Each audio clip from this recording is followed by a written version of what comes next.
یہودی مذہب میں نان آرتھوڈاکس لوگوں کے شامل ہونے پر روک لگانا اور مذہب کی بنیاد پر سامان اور سروس دینے سے انکار کرنے کے حق کو سپورٹ کرنا ہے۔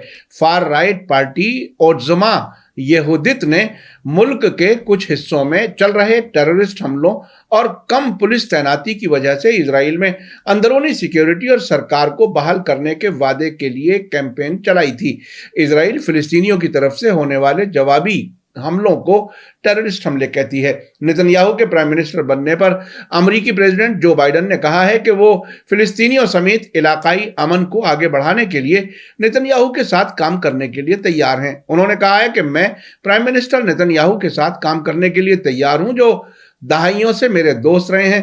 ایران سے خطروں سمیت اسرائیل اور مڈل ایسٹ علاقے کے سامنے کئی چنوتیوں اور موقعوں کا مل کر حل کرنے کے لیے میں تیار ہوں۔ انہوں نے آگے کہا کہ امریکہ ایک ایسے علاقے کو بڑھاوا دینے کے لیے کام کر رہا ہے جو اپنے سبھی لوگوں کے فائدے کے ساتھ تیزی سے خوشحال اور محفوظ ہو سکے۔ میری حکومت نے شروعات سے ہی اسرائیل اور فلسطینیوں کے بیچ امن بحال کرنے کے لیے زیادہ پر امید نظریے کو بڑھاوا دینے کے لیے ساتھیوں کے ساتھ کام کیا ہے۔ ہم پرائم منسٹر نتن یاہو کی لیڈرشپ میں اسرائیل کی نئی سرکار کے ساتھ اس اہم کام کو جاری رکھنا چاہتے ہیں۔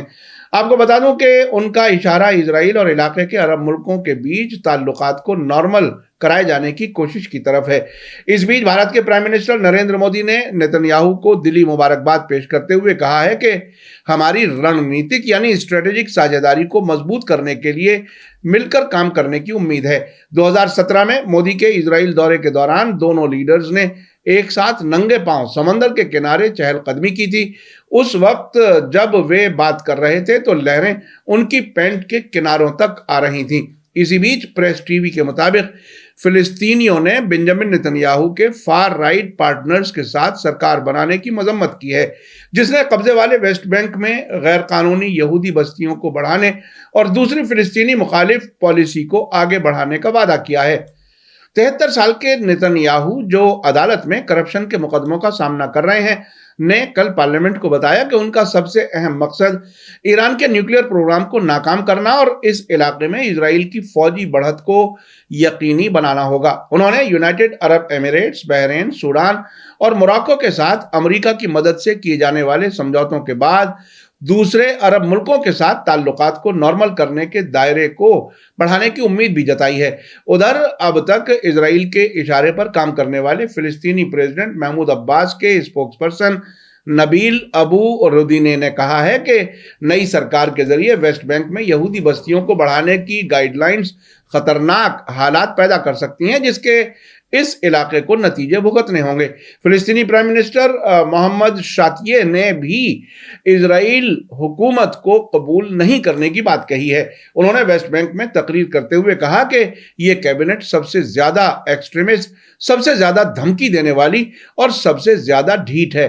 میں ایک حقیقت جانتا ہوں کہ انٹرنیشنل کمیونٹی اس حکومت کے کئی ممبرز کے ساتھ کوئی رابطہ نہیں کرے گی، اس لیے ہم ان سبھی کیبنٹ ممبرز کے خلاف ہیں جو ہمارے لوگوں پر ظلم کرتے ہیں اور انہیں قتل کرتے ہیں۔ اسی بیچ اسرائیل کے ایک اور دوست جارڈن کے کنگ عبداللہ سیکنڈ نے فلسطینیوں کے خلاف اسرائیل کے بڑھتے ہوئے کرائمز کے بیچ نئے انتفاضہ یعنی فلسطینی ریزسٹنس کی وارننگ دی ہے۔